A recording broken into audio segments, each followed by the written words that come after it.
Welcome to the MSP Corner podcast. Before we kick off our next show, we would like to share what our main goal is at the MSP Corner. Our main objective is to help CEOs build profitable and self-sustainable IT service firms. We are not just providing tools for IT service firms, we will be sitting in meetings with you to ensure your IT firm stays on track. The first area we are focused on is strategic sales. IT firms are stuck selling technology or IT services. We will provide you with the blueprint so you position your firm as an add value to your prospects. We will have framework on how to sell value so you influence the prospect into selecting your firm. The second area we see many IT firms struggle in is marketing. 90+% of businesses rely on antiquated marketing methods. The most popular choice, word of mouth. We have proven methods on how to attract the ideal prospect. Our framework will include how to become the online authority and be the business influencer for an industry. The third component to our package is scaling. IT firms walk away from opportunities because they lack the bandwidth or skill set to scale their business. We have lined up strategic partners so our members can hire on-demand resources so they can scale their business. The fourth area of support are tools or tech stack. In order to deliver value, you need the right tech stack. Our platform will offer information on products that are the ideal choice for MSPs. The last topic we will offer is with documentation. Templates are a critical component when building an MSP. We will have contracts, proposals, SOWs, collateral, and much more in the templates section. You will have every document you need to start up your managed IT service business. Thank you for tuning in. Let's kick this next show off. Hello, everyone. Thank you for joining podcast number 13. I am your host, Fernando Leon, and today we have a special guest. He started his entrepreneur journey in his late teens, which led him to the IT service industry. Daniel Avenir is the co-founder and CEO of Solid Systems, a managed IT service provider founded in South Africa 21 years ago, and he recently moved to London to showcase their services and talent to the rest of the world. He believes in empowering people to work in increasingly flexible and productive ways while leading the cultural change of living as humans in a digital world. He has a love and passion for people, their minds, technology, travel, and nature. Let's get this podcast started. Daniel, I cannot say how grateful I am for you making time for us, but I enjoy these personal discussions because we all have personal lives outside of work, right? I mean, I really liked your question about what can you do in this, if you could do anything in this world, and I chose to be a superhero because I enjoy helping others. I was taught this by my mother. And she's a very selfless person. She loves to help others without anything in return. There's no expectation. I just wish I could have helped her monetize it 50 years ago, right? But she has never been that type of person who's like, she grew up very in humble beginnings, so she was never, ever about money. But I want to make this show more about you, though. Like, tell us a little bit about your personal story. Where you said you were born in South Africa. Where do you live today? Your hobbies, family. Yeah. You share whatever you want because I want to give the listeners a more of like, hey, this guy is not a robot. He's a real life person, and he's been a success story. But we all have a personal story, and I'd love to hear a little bit about you. Yeah, thank you. Yeah, I mean, our tagline at Solid is we're human, not robots. It's very much a part of our culture. So I love the focus on that. I was born in Johannesburg, in South Africa, and I grew up there until I was about 9. where my parents got divorced.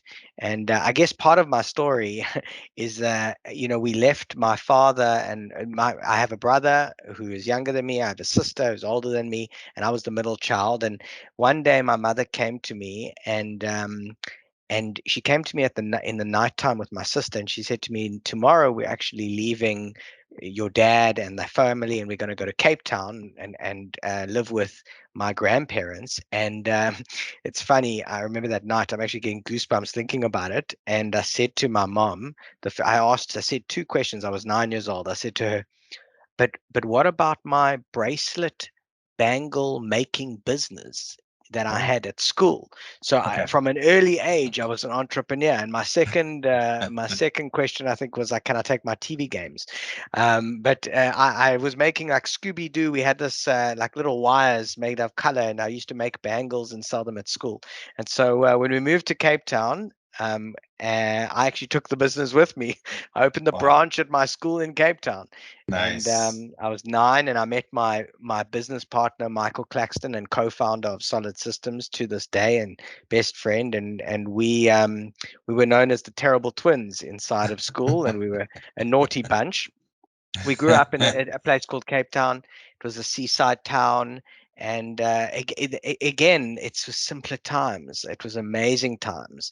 My Yeah. hobbies were rollerblading, and roller skating and roller hockey. And then when I was 13 for my bar mitzvah, I got my first computer, or just before.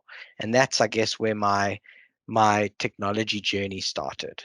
Throughout school, I learned to fix computers and break computers and put them back together, and have sleepless nights of crying, not being able to fix them, and my mother having to spend money on IT people that didn't really exist, but they managed to fix it, and that's really the journey started. I by the time I left school, with my entrepreneurial spirit and my ability to fix computers, it was just a natural move to start a business. So I actually started Solid 21 years ago, straight out of high school. Wow. Wow. Yeah. Wow. That's quite the transition. I mean, you went directly from high school to just becoming an entrepreneur, starting your own business. And that's a very young age, because I mean, we graduated from high school at 18 years old. I don't know what is the same for you guys. I'm sure.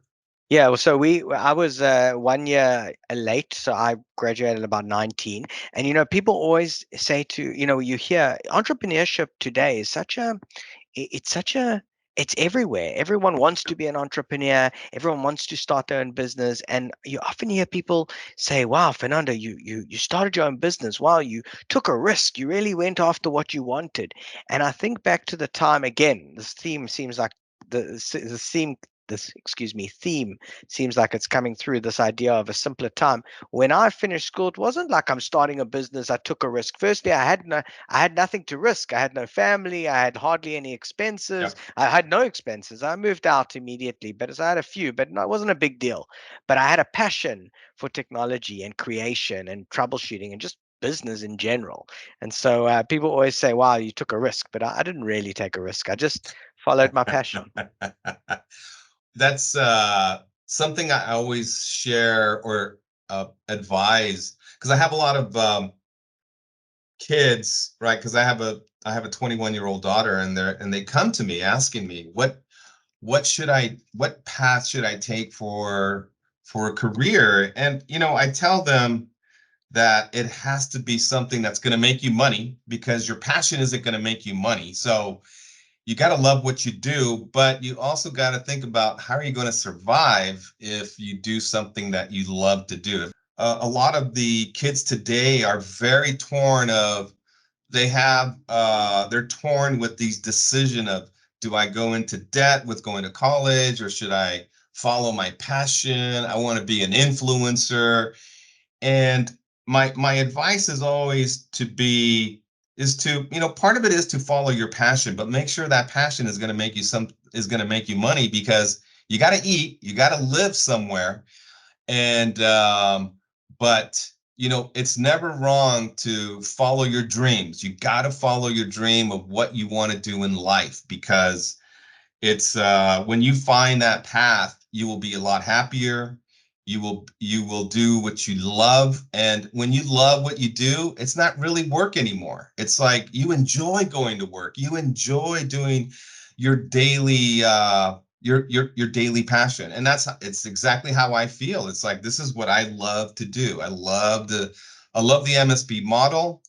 I and That's one of the reasons I got into this business, because of just the business model in itself. But yeah, no, what's your take on that advice? Yeah, so it's interesting. I once heard something around, do you follow your passion, or do you follow, or how do you choose a career?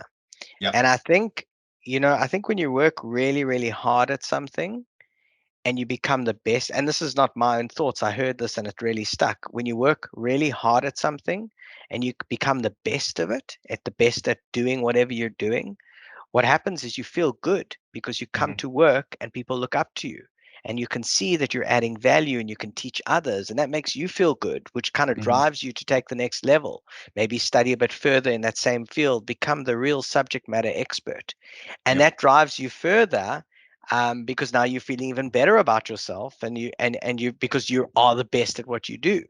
Yep. And so sometimes it starts off as something that feels like a bit of a mission to get going, and you don't enjoy it every day. But I think that perseverance in doing what you're doing and becoming really good at it leads to you becoming passionate about it, being the best at it, and ultimately making money.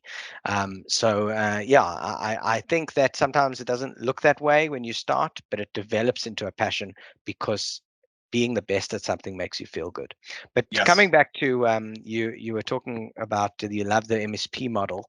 Sure. I mean, it's so interesting because this model is relatively new, at least, in the first 12 years of our business, it wasn't an MSP model. It was, we charged for time. And if it took us 1 hour or 10 hours, the client would pay for it.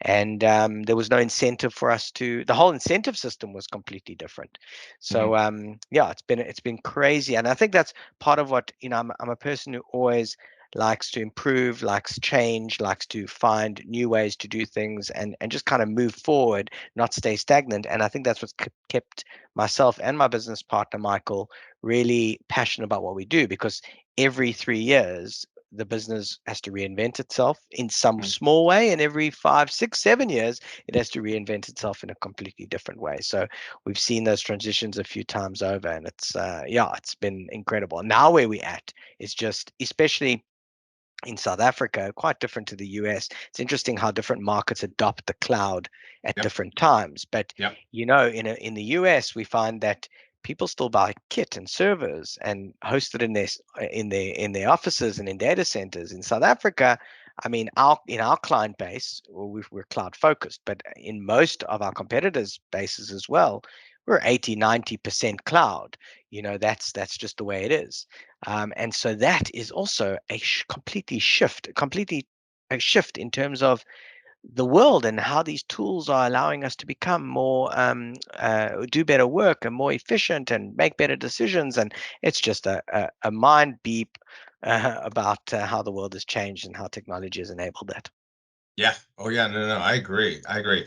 We were early adopters of the cloud, and we obviously meet with our clients and prospects, and we go over their goals, but we're like, hey, we're your trusted advisors. We're advising you to migrate to the cloud. It's less risk, it's more flexible, technology anywhere. So yeah, we're big adopters of the cloud. So yeah, you got it.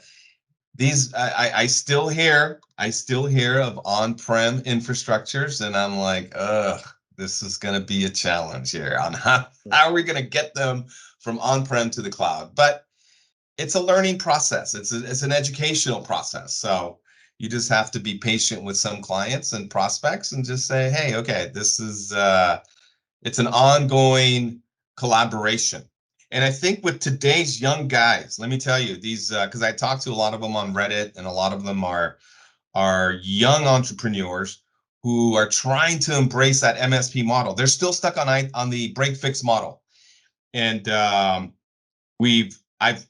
trying to provide them with that guidance of like, look, you gotta you've got to think of this as a value proposition. You're selling value. You're no longer selling tech services. If you want to differentiate yourself from the competitors, you got to think about, you got to start selling value. But it's a concept a lot of them don't seem to understand, but a lot of them are super bright. They're just so caught up with the new technology and how everything is evolving, but they'll eventually get to it. It's a very it's a our technology or our business model, we're so involved with technology. It's like it's easy to get lost with all the type of technology we have to manage. And it's like it engulfs your life. I understand how some of them are just still stuck on that break fix model. It's So also something really difficult to get your head around. The yes, reality is that it's difficult to say that, well, there's the selling value and that's shift. There's the shift from that's the shift. fixing Yes, technology problems into becoming a business partner. That's a big shift.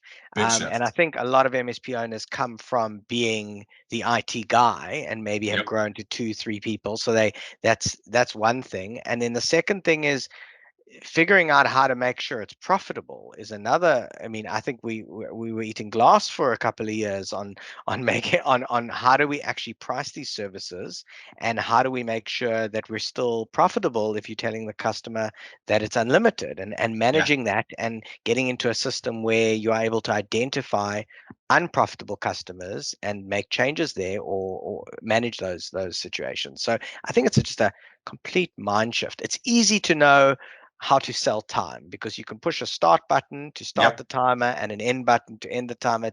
Yep. It's easy. I thanks for reminding me about this shift, and it wasn't easy for us. I think it, yeah, I almost feel like it was too late. We took too late to get to fully managed, fully fixed fee. But what we did, and maybe it would help people trying to make this transition, is we built a hybrid product which we called Solid Select. It still exists today. Actually, it was called Proactive back in the day, where we fixed the cost of some of our services, all the best practice technology management, usually the stuff that's linked to RMM. So we're talking patch management, antivirus management, backup management. And then we created and in support was taken from a block of time. So and if I think about it back in those times, what that meant is it was kind of a hybrid, so we could manage our costs better because it wasn't unlimited support, which is the risk for the business, but it wasn't also there was some fixed fee, and started to wet your taste buds and understand how that works with this fixed fee offering, and then we fully transitioned into a fully managed. Interesting. Interesting. And this is a great segue into the next question I wanted to ask you, because just these are struggles. These are growing pains from doing, just like you said. It's beautifully said, and it's a great illustration of the shift, right? Your break fix, and now you have to embrace a new model that you not only have to learn how to sell, but you have to give a visual to the client on the benefits of a proactive model. Because it's like, I use the fireman type of analogy a lot with new clients or new prospects, who I say, look, do you want us to behave like firemen? Which model do you prefer? Do you want us to behave like firemen and allow the building to burn down, and then we come back and we rebuild it for you really quickly, and then you're down for a couple of days? Or would you prefer that I prevent the fire and still, keep you and address issues that aren't going to be as impactful on your network?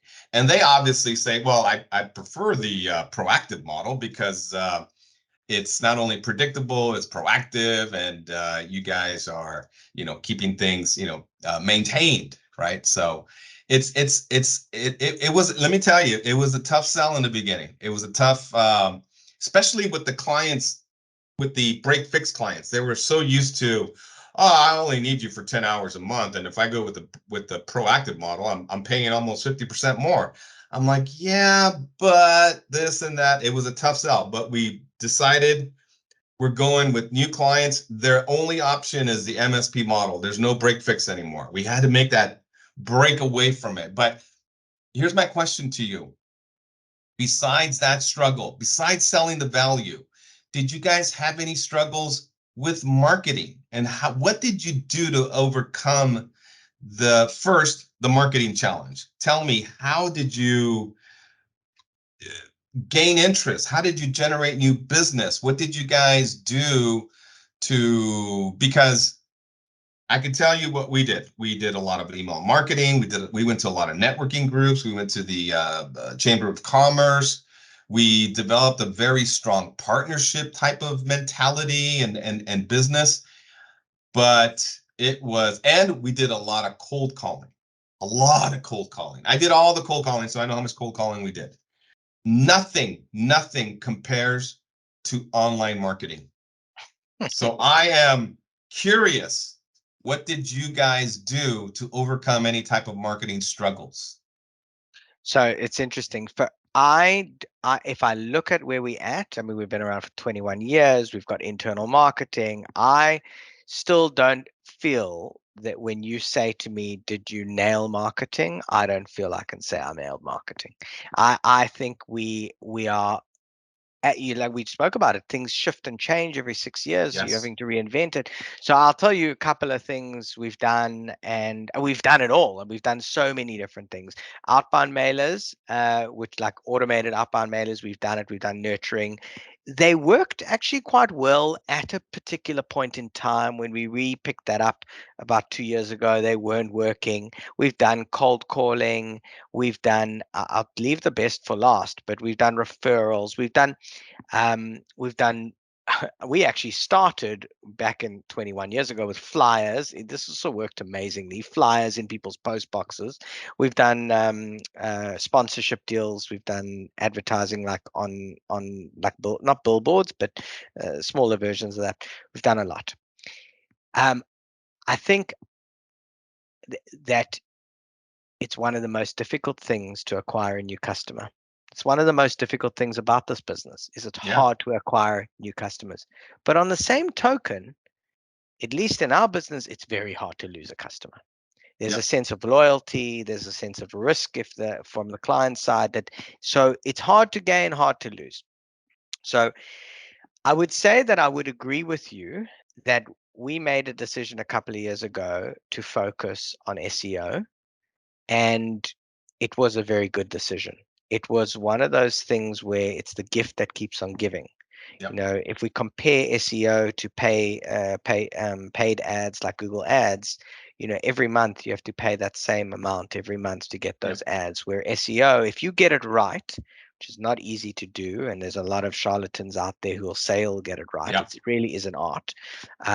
If you get it right, it's the gift that keeps on giving. So a couple of tips around SEO that we found is that I would say there's two pieces of the SEO challenge. The one is content, okay, which is producing a huge amount of meaningful, emphasis on the word meaningful content, which is very difficult to do and takes a long time to catch up. And tools like AI, like ChatGPT and Jasper, if you haven't checked out Jasper, that's another very popular one. They can help you along the journey, but again, it's not like you can push a button and get a huge amount of content that is meaningful. So that's the one challenge. And the other one, which I don't think people pay enough attention to, but our SEO partner made it very clear up front how important it is, and that's called technical SEO. And that is the behind the scenes, how your website is coded and built, the page speeds, and there are lots of metrics around that. You know, Google ranks you based on how quick your site loads, and what type of there's different ways that they measure that load. So there's a lot of technical SEO. There's even to the point where the way a button looks and its contrast against the background, Google knows, is this good for a user and attractive or not good and not. So those are two areas when you're dealing with an SEO company that I would definitely, if they're not talking about, well, definitely technical SEO, then that's a challenge. But I want to talk about one other thing about when you asked a question about marketing.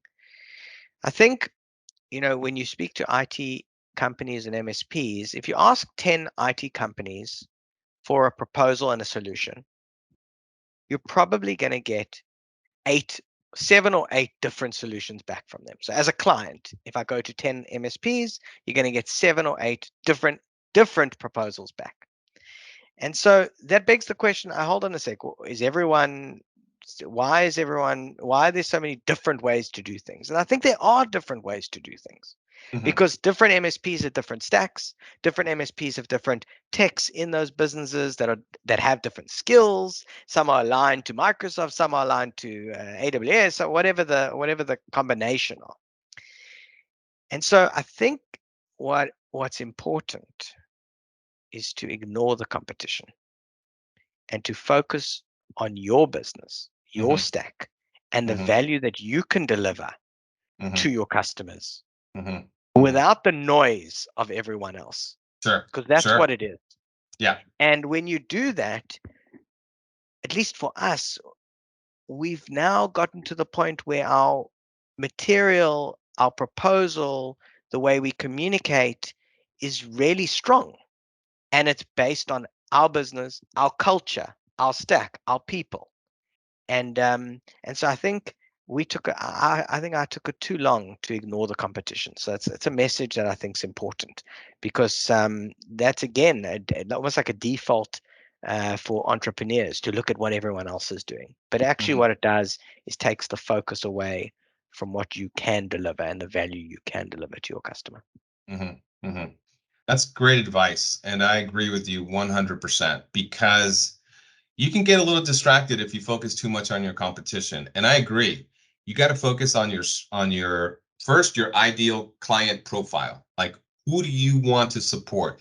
What are the skill set that best matches up with that ideal client? Because who cares what everybody else is doing? It doesn't matter. It's like, what can you deliver, the value you can deliver, and building up that reference list is going to be really important, because you're right. I never thought about how many different proposals. I never thought about that. How when I submit my proposal, I ask the client or the prospect. I go, look, I want to make sure we're comparing apples to apples, right? I don't want to propose something that you don't want, and the other guy is proposing something that completely different, and we're not on the same page. So I make it a point to get a commitment from them saying, look, we're going to review the proposal together. I'm going to make a decision by this date, because you want to make sure, you want to confirm you're on the same page. And that's really important, I think, on closing opportunities.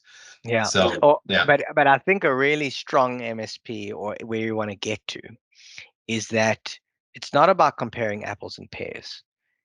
It's actually about, because you might be selling apples, you're trying to get the client to compare your apples to someone else's apples, but the client is wanting blueberries. Yeah. Okay, so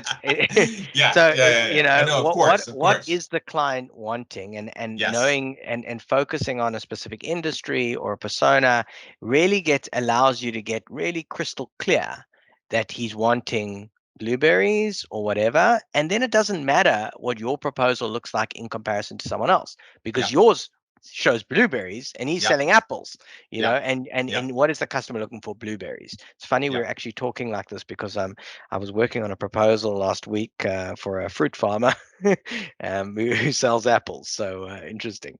I don't know how that came out. Yeah, no, it's so refreshing to hear. And look, you're a successful guy. You've built a 7-figure MSP. I love the fact that you are focused on SEO. I mean, I want these guys to I preach SEO all the time. I'm on my soapbox and I'm constantly talking about SEO. And I want to go back to that, because a lot of these guys, that's their biggest struggle, is marketing. And it's refreshing to hear that somebody other than me, because it seems to me I'm the only MSP in the world that is focused on SEO.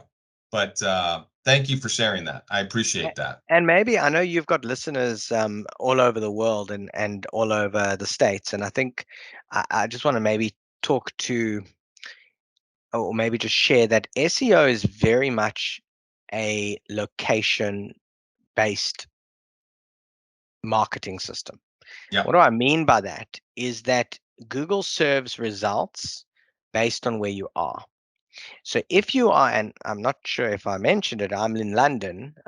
So I've moved out of South Africa to grow the business in the UK. So I'm sitting in London, which is one of the capitals of the world. It's a very difficult thing to compete with the local providers coming into the market now. Hmm. So what I'm saying is that urban areas, big cities are very difficult to compete in from an SEO perspective. And often it's about how much money you throw at the problem by building valuable content, managing technical SEO, and just having a partner that can take you on the journey. But for the rest of America, wow, what an opportunity. All these small little towns. You were saying that you've been shouting SEO from the roof. Well, Yeah. these are the opportunities. We always look to the big cities to provide services. But I Yeah. think especially from an SEO perspective, it's the small towns that have huge amount of opportunities where people haven't plowed tons and tons of money and effort into SEO in those places. I know there's a interesting in South Africa. It's quite a big country, and there are a lot of rural area, not rural, but small little towns plotted all over Sure. the place. And it's something that I observed there is that there were a couple of big corporates that went and set up either shops or offices or whatever the service or products they were selling in these small towns. Hmm. And I noticed that they became very big companies Hmm. because these small towns had a lot of business to be done. And Interesting. I think naturally we ignore the small places, but I think that's really where the opportunity lies. I was I had the same opinion on SEO. Now, just hear me out here, Daniel, because I talked to a few SEO experts, and I'm like, look, guys, you need to help me out here with some questions that come up. How difficult is it going to be for an IT firm to climb the SEO ladder? And he goes, you would be their response to me is like 9 out of 10 companies in the IT industry are doing zero for marketing. So if you're a local IT firm, your competition for climbing that SEO organic ladder is going to be very little. So that was their opinion. How much truth is to that? Are they trying to reel me in for a new business? I don't know, but it's interesting that I agree with you on the rural cities. Yes, I agree. It would be a lot easier to climb that SEO organic ladder, but I'm interested to see how that compares in the big cities because you're right. I'll tell you this, Daniel.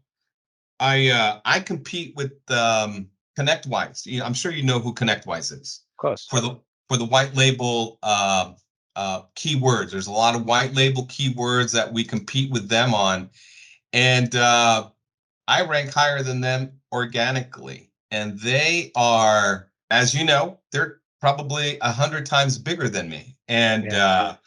I outrank them when it comes to organic searches. And so it doesn't really matter how big you are or how much Mm, money you have. My content, apparently, Google thinks my content is way better than theirs. So this does come down to content creation. It mm, does. absolutely. And I think I don't have all the answers, but a good it's like a dark art, and a Yeah, good it SEO is. partner is going to be able to turn some lights on for you and show Yeah. you. But I looked at yeah, I would refer you to, and that's, I guess, the challenge is finding that affordable SEO partner that can take you Yeah. on a journey, and because you're at the end of the day competing with every other business in the world. And yeah, so it's certainly a journey. Our SEO journey has been 3.5 years or so, Okay. and really, ramps up over time. But and that's for the South African market.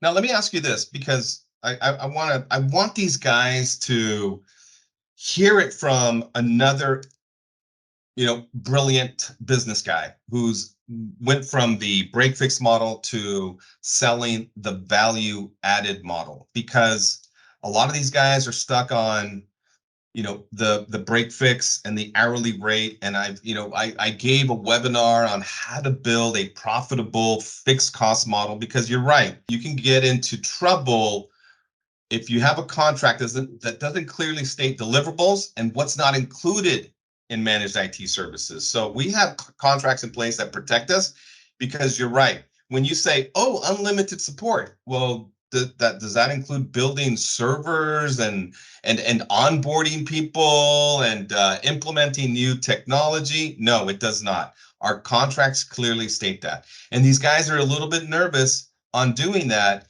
Was that your same frame of mind when you were doing that, making that transition of the MSP model? Were you like, okay, we got to clearly state in our contract what those deliverables are? And I liked how you explained and illustrated how you had two options, right? The hybrid options. And then, but did you have a great contract in place that protects you today to avoid any gray area? And clients, they love to overstep their boundaries, right? Like, oh, give me this for free, give me this. It's nothing for you guys. You guys are already doing it. It's like, no, no, no, no. You're already maintaining my servers. Just add another dozen servers in AWS. You can easily configure them. You already have the configurations. No, it takes time. It takes effort. It takes expertise. And what would you say to these young guys that are starting out in the IT industry? What would your advice be on this model from making that transition? Because it's important. I think it's more important to sell value than it is to sell tech services. Because anybody can sell tech services, right? You got every Tom and David on the corner selling, hey, they can fix your computer. But it takes a special skill set to build a low maintenance infrastructure that's proactive. And you've proven that. You made that transition. So So yeah, it's definitely challenging, and there's so much to this conversation. The fact that we had the hybrid and we slowly moved, more and more customers to it, I guess made it a bit easier.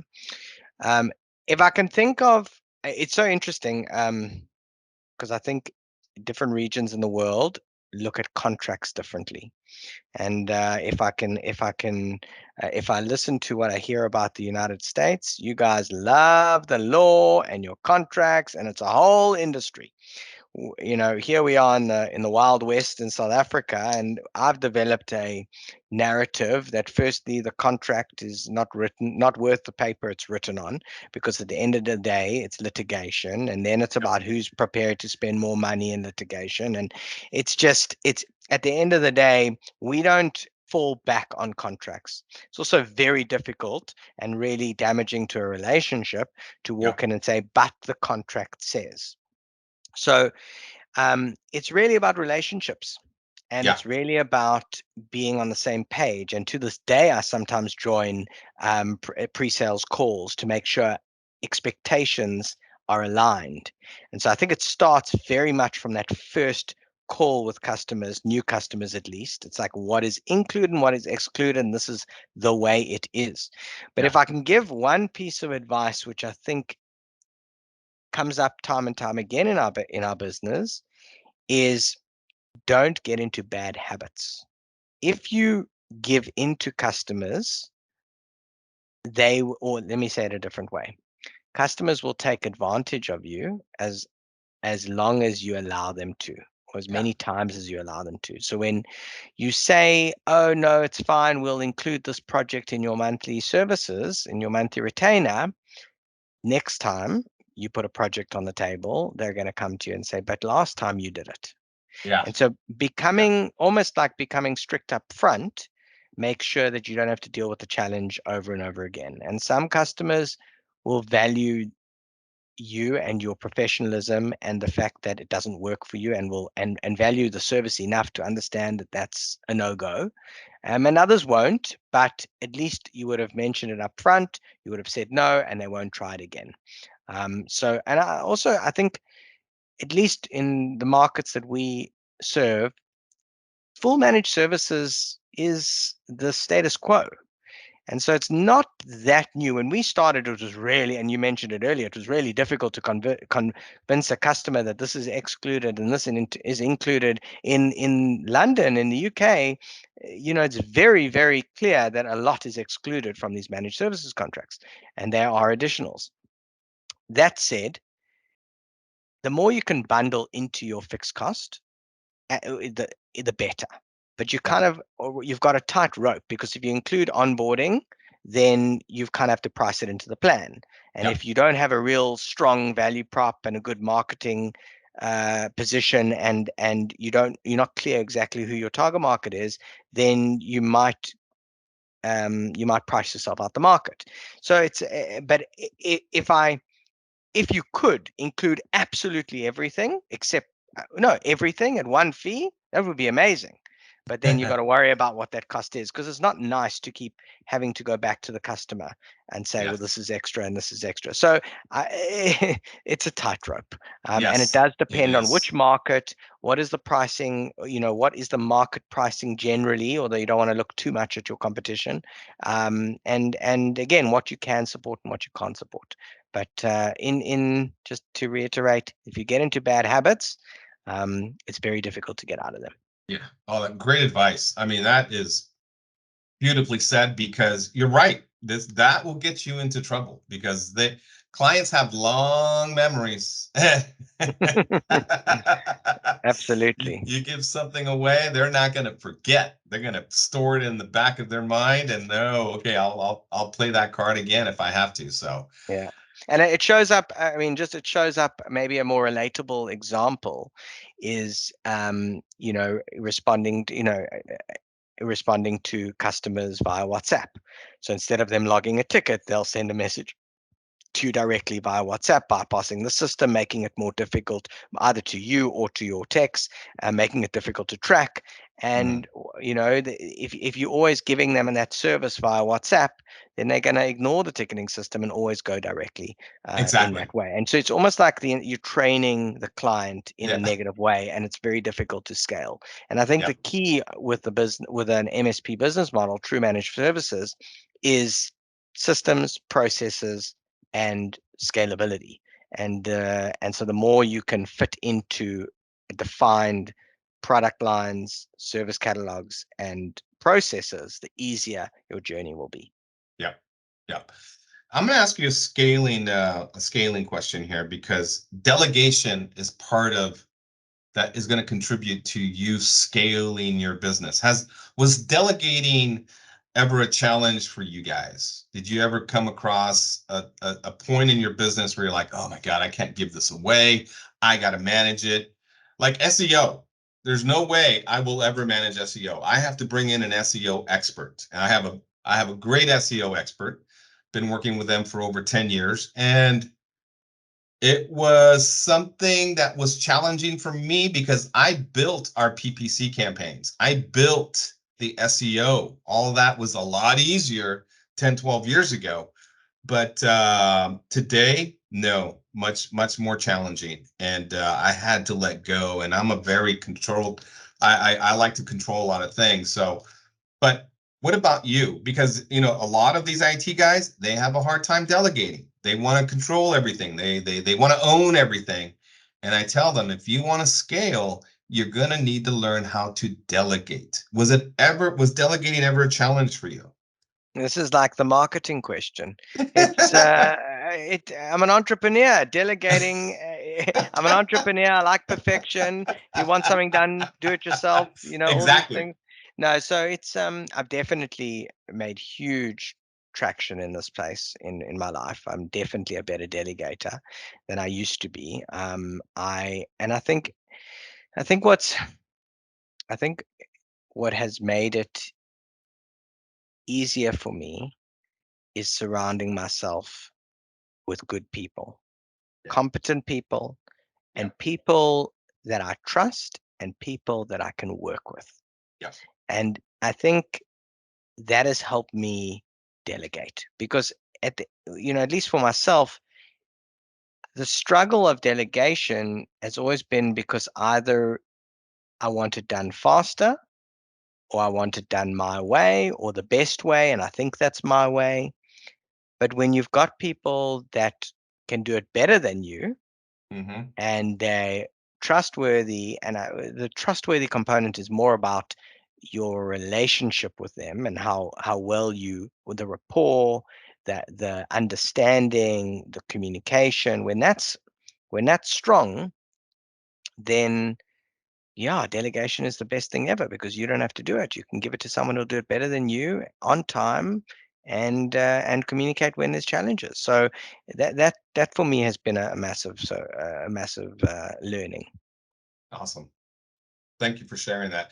We're 10 minutes from the hour, and I don't want to take up too much of more of your time, but I want to give you this opportunity to recognize somebody in your business who I know you're working with your best friend, which to me is pretty incredible. It's worked out for 21 years because when you're working with friends, someone always seems to be the harder worker of the two or three or four who are in the business, and it creates a little tension sometimes. For you, it's worked out, and I have to say that I consider the CEO of my firm. He's my family, and we've been working together for over 22 years. We're very close, and he knows I will always have his back, and he is a great delegator from day one. He knows what is strong. He thinks exactly like you. Surround yourself with great people. Get people who are people in place where you are weak in, because we all have our strengths and weaknesses. And I want you to take this opportunity to recognize somebody, and it might be your best friend, because they inspire us to be better people, better humans, better friends, better business people. But who do you want to credit to, being that person? Sure. So yeah, it's certainly when friends of mine, I look around me with friends who started businesses with friends or family, and many of them don't last. It's a Yeah. very special it's very special to be able to maintain. I think our business has been 21 years.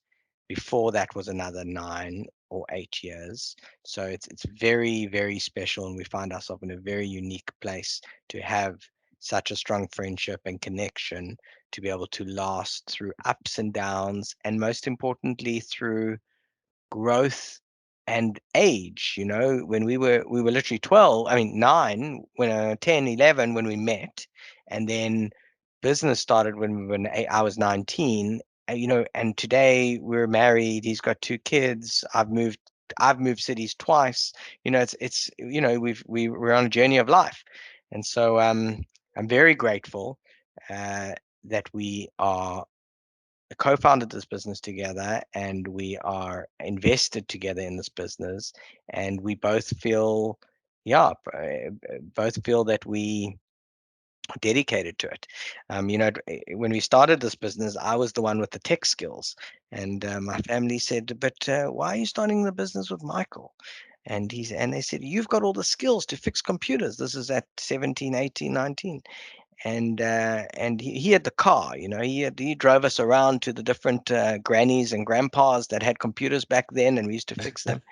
And then very, very soon after, he completely shot through. So he's the COO in the business, and I could not do it without him. And it's amazing because we have skills that we bring, and personalities and leadership traits that are complementary in almost all cases. And yeah, definitely a big shout out to Michael, and all the hard work that he does for Solid and the team. Awesome. Awesome. Well, that's great. I think everybody needs a Michael, right? Because it's tough to do it on your own. And that's the next question. It's a great segue into the next question is, what advice do you have for IT business owners who are trying to do it on their own, right? They're building either a side hustle, right? Because a lot of them, it's hard because, like you said, getting new clients is the biggest challenge. Keeping them is easy. I agree with you that it's brilliantly said because it's so accurate. And getting new clients is the biggest challenge. But what advice do you have for business owners, IT business owners who are trying to do it on their own and are like either building a side hustle or just saying, screw it, I'm quitting my full-time job. I'm going to dive right into this head first and go at it. What do you have to say to these guys? I think what I would like to tell them is something that it took us a very long time to work out. And I think it's since we adopted it, it's been a game changer. And that is that building a business today is a lot easier when you've got an operating system. So what is an operating system? Operating system is like a user manual to build a business. And so there are two user manuals that we've come across. The first one we adopted was a methodology by a guy named Vern Harnish, and they called it Scaling Up. Have you heard of it? No, I've not. No. And to be honest, don't worry about that too much because it actually was very complex. And as someone starting out, it's a bit overkill. A year or two later, we found another one called EOS, Entrepreneur Operating System, which was much, much simpler. And essentially, we read a book. The book was called Traction. And Traction by a guy named Gino Wickman. It's available on Amazon and Kindle, whatever. And they built, it's quite an old operating system, but the fundamentals are there. And it provides you with a set of tools and a process to run your business. And the main part of it is, well, there's different components, people, data, strategy, culture, and it goes around. The part that I want to focus on is one of the first things that you do is you develop something called a VTO, or Vision Traction Organizer. And on that VTO, you write down the culture, your values, your mission, which is called a niche, and your niche and your purpose. You put together a 10-year target, a 3-year picture, a 1-year plan, and then from that you build something called quarterly rocks, also known as OKRs or goals. And you start with this, and then every quarter you change the goals so the first quarter you go through the goals, you complete them, you do the next quarter's goals, all aligning to the 1-year plan, all aligning to the 3-year picture, and all aligning to the 10-year target, underpinned by your values, and your purpose and your niche. And all the bits and pieces in between that, how to run a meeting, how to measure progress, how to make sure you hire correctly. All of that is part of the system. Interesting. Okay. And we've been running the process, or we've been running EOS and Traction. We've had Traction for the last 4 years, and it has really helped us focus on growth, focus on what matters, and move forward essentially. So that would be look up the book Traction and look up EOS. There's plenty of resources online that you can read up on. It's just a matter of the first step is read the book. Who's Gino? You said Traction by Gino Wickman. Wickman. Okay. Yeah. All right. I'll mention that in the description of our podcast here. So, but well, Daniel, we're coming to the end here, and I have to say thank you again for joining us. I know that a lot of listeners, it's going to go out to thousands of CEOs of MSPs. I hope they listen. I'll give you an update on how many downloads we have, and let you know how popular you are, and let's see. Hopefully, we inspire some people here, because let me tell you, here's a fact. I have asked 10 very successful CEOs of MSPs to meet with me. You're the only one who said yes. You're the only one who's been generous enough to meet with us. And I think more people like you're obviously you're a good guy. There's a reason why you're successful because you're a good person and you work hard and you've done things the right way. And I have to question these CEOs as to why aren't you willing to share your success with others, because you'll inspire them. You give them hope that, hey, you can start a small business and you can do it, and if you do it the right way. And I really appreciate you taking time to meet with me, because it is important, and it'll touch some people, and I know it's going to help others. So Brilliant, absolute pleasure, and your listeners are welcome to connect with me on LinkedIn.